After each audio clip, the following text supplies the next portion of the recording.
Hello అండి, welcome to జ్యోతిస్ world. ఈరోజైతే మనం మందారం మొక్క అయితే చాలా హెల్తీగా ఉందండి, కానీ మొగ్గలన్నీ అయితే రాలిపోతున్నాయి, పువ్వులుగా రావట్లేదు. అదేంటనేది ఒకసారి చెక్ చేసుకొని మనం దీనికైతే ఒక రెమెడీ అయితే చేసేద్దాం. ఇప్పుడు ఇది ప్రతి పూల మొక్కలకు కూడా వాడొచ్చండి. మందారం అనే కాదు, గులాబీ ఇలా ఇవన్నింటి కూడా చేయొచ్చు. ఇప్పుడైతే చెట్టు నిండా అయితే మొగ్గలు ఉన్నాయి. మరి వీటిని ఇప్పుడే మనం చూసుకొని చేసుకుంటే చాలా మొక్కనైతే కాపాడుకోగలుగుతాము.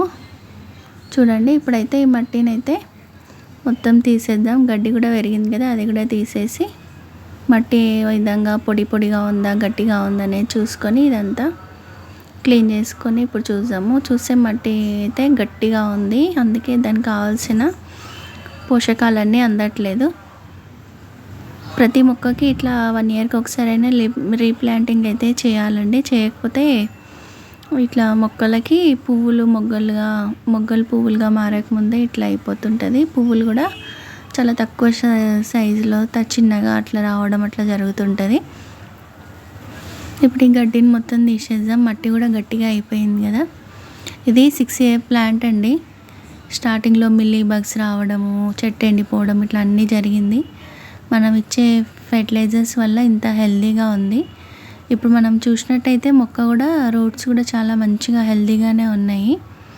కాకపోతే మనం ఇచ్చేవి ఆ మొక్కకి కొమ్మల వరకు ఆకుల వరకు అందుతుంది, కానీ మొగ్గల వరకు బలం సరిపోవట్లేదు. సేమ్ మన ఆరోగ్యంలో మన బాడీలో ఎట్లా ఏ ఒక్క విటమిన్ లోపం జరిగినా కానీ ఏ విధంగా అవుతుందో మొక్కలకు కూడా కొంచెం ఇంచుమించుగా అలానే ఉంటుంది. వీటిని మనం ఎప్పటికప్పుడు చెక్ చేసుకుంటూ ఏదో ఒకటైతే చేస్తూ ఉండాలి.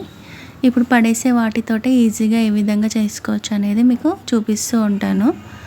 ప్రతిదీ కూడా మనం కొనుక్కోవాల్సిన అవసరం లేదండి. మన ఇంట్లో ఉండే వేస్ట్ పదార్థాలతోటే ఇట్లా ప్రతి ఒక్కటి కూడా చేసుకోవచ్చు. మొత్తం సగం వరకు తీద్దాము. మనకి వేళ్ళు డల్గా అయిపోయినట్టుంటే మొత్తం తీయాల్సి వస్తుంది, కానీ ఇప్పుడు హెల్తీగా ఉన్నాయి కాబట్టి ఇప్పుడైతే ఈ పండ్ల తొక్కలు, దేవుడికి వాడేసిన పువ్వులు, పేడ, ఎగ్షెల్స్, కూరగాయ తొక్కలు ఇవన్నీ అయితే ఇందులో వేసేద్దాము. మనము వేళ్ళకి దగ్గరగా కాకుండా కార్నర్లో వేస్తున్నాం చూడండి. ఎందుకంటే అది మెల్లగా మనం పోసే నీళ్ళన్నీ అబ్జర్వ్ చేసుకుంటూ రిలీజ్గా ఫెర్టిలైజర్ అనేది మొక్కలకు అందుతూ ఉంటుంది. ఇవి తమలపాకులు. ఇవి ఎప్పటికప్పుడు నేను గార్డెన్లోవి కలెక్ట్ చేసి ఈ మొక్కలకైతే వేస్తూ ఉంటాను. దీనివల్ల పెస్టులు రాకుండా మొక్కలైతే హెల్తీగా పెరుగుతున్నాయి. ఇవి పసుపు కానీ, మన గార్డెన్లో వేసిన పసుపు ఆకులు కానీ, వేపాకులు కానీ ఇవన్నీ చాలా బాగా పనిచేస్తాయి. ఇప్పుడైతే వీటిని అన్నింటిని ఇట్లా వేసుకొని పైనుంచి అయితే మట్టి వేసేసుకుందాము. ఇట్లా మనం ఒకసారి సంవత్సరానికి ఒకసారి చేసినాం అనుకోండి, ఎప్పటికప్పుడు నీళ్ళు పోసుకొని కొంచెం కొంచెం బియ్యం కడిగిన వాటర్ ఇస్తే సరిపోతుంది. ఇంకా ఈ పువ్వుల మొక్కలు చాలా హెల్తీగా పెరిగేస్తాయి ఈజీగా. ఇట్లా అయిన తర్వాత ఈ మట్టిలో ఏమన్నా పురుగులు అవన్నీ అట్లా ఉంటే ఈ చిన్నగా పైనుంచి ఈ విధంగా చేసుకుంటే సరిపోతుంది. ఇది దాల్చిన చెక్క పొడి, పసుపు ఇవి రెండింటిని మనం ఒక్కొక్క స్పూన్ చొప్పున తీసుకొని ఇట్లా కలుపుకున్నాము. మనకి మట్టిలో చీమలు ఎక్కువగా ఉన్నా కానీ అవన్నీ వల్ల కూడా మొగ్గలు రాలిపోయే అవకాశం ఉంటుంది. ఇప్పుడైతే ఈ పొడిని మొత్తం ఇట్లా వేసేద్దాము.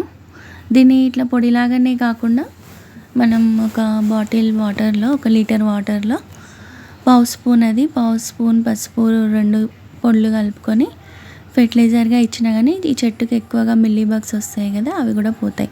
చూడండి, మనం ఇది వేయగానే చెట్టు పైన ఉన్నవి, మట్టిలో ఉన్నవి అన్ని చీమలన్నీ ఏ విధంగా వస్తున్నాయి. ఇదైతే మంచిగా పనిచేస్తుందండి. పసుపు కానీ, ఈ దాల్చిన చెక్క పొడి కానీ, ఈ రూటింగ్ మనం ఇప్పుడు ఏమైనా వేళ్ళు డిస్టర్బ్ అయినా కానీ ఈ దాల్చిన చెక్క పొడి వల్ల ఆ రూట్స్ అన్నీ మళ్ళీ కవర్ అయిపోయి మొక్క హెల్తీగా ఉండడానికి తోడ్పడుతుంది. ఇదేమో ఫంగల్ ఇన్ఫెక్షన్ అట్లా ఏం జరగకుండా పసుపు చూసుకుంటుంది. మన కొమ్మలకు కూడా మనం ఈ దాల్చిన చెక్క పొడితోటి రూటింగ్ హార్మోన్గా కూడా పనిచేస్తుంది. ఇట్లా ఇవన్నీ మనం ఇంట్లో ఉండే పదార్థాలతోటి ఈజీగా అయితే చేసుకోవచ్చు. ఇప్పుడు ఇవన్నీ వేసిన తర్వాత ఒకసారి మట్టినంతా కదిపేసుకొని మనం నీళ్ళు సరిగ్గా చేసుకుంటూ మంచిగా ఎండ తగిలే ప్లేస్లో అయితే ఉండాలి. ఈ పూల మొక్కకి, ఈ మందారం మొక్కకి ఎండ కూడా మంచిగా ఎక్కువగా అవసరం ఉండాలి. ఇప్పుడు మనం ఇవన్నీ చేసుకున్నాక ఒక 15 రోజుల టైం పడుతుంది ఇది మొక్క మంచిగా సెట్ అవ్వడానికి. అవన్నీ మనం ఇచ్చే వాటర్ వల్ల స్లోగా రిలీజ్ అయిపోయి మొక్కకు కావాల్సిన ఎన్పికే అయితే అందుతుంది. నైట్రోజన్, ఫాస్ఫరస్, పొటాషియం ఇలాంటివన్నీ అంది మొగ్గలన్నీ మంచిగా పువ్వులుగా మారే అవకాశం అయితే ఉంటుంది. నేను ప్రతి మొక్కకైతే ఈ విధంగానే చేసుకుంటాను. ఎప్పటికప్పుడు పువ్వులు చాలా బాగా వస్తుంటేనే కదా మొక్కలు చాలా అందంగా కనిపిస్తూ ఉంటాయి. ఇప్పుడైతే ఈ విధంగా చేసుకున్న తర్వాత మనం నెక్స్ట్ డేకి చూసినట్టయితే సెకండ్ డే అనుకోండి, ఇది ఇట్లా మొగ్గలు అయితే మంచిగా పువ్వులుగా అయితే వస్తున్నాయి. ఇప్పుడు రాలడం అయితే తగ్గింది. నెక్స్ట్ డే అయితే మొగ్గ ఒకటి కూడా రాలేదు. సెకండ్ డే అయితే ఇట్లా ఒక పువ్వు అయితే వచ్చింది. ఇంక ఇవన్నీ కూడా ఫుల్గా వచ్చినప్పుడు మీకు నెక్స్ట్ వీడియోస్లలో చూపిస్తూ ఉంటాను. ఇలాంటి మరిన్ని టిప్స్ కోసం మన జ్యోతిష్ వరల్డ్ని అయితే చూస్తూ ఉండండి. తప్పకుండా మీకు గార్డెనింగ్ టిప్స్తో పాటు కుకింగ్ వీడియోస్ కూడా ఉంటాయి. ప్రతి ఒక్కటి మీకు ఉపయోగపడే వీడియో ఉంటుంది. తప్పకుండా వీడియో నచ్చినట్టుంటే లైక్ చేయండి, షేర్ చేయండి.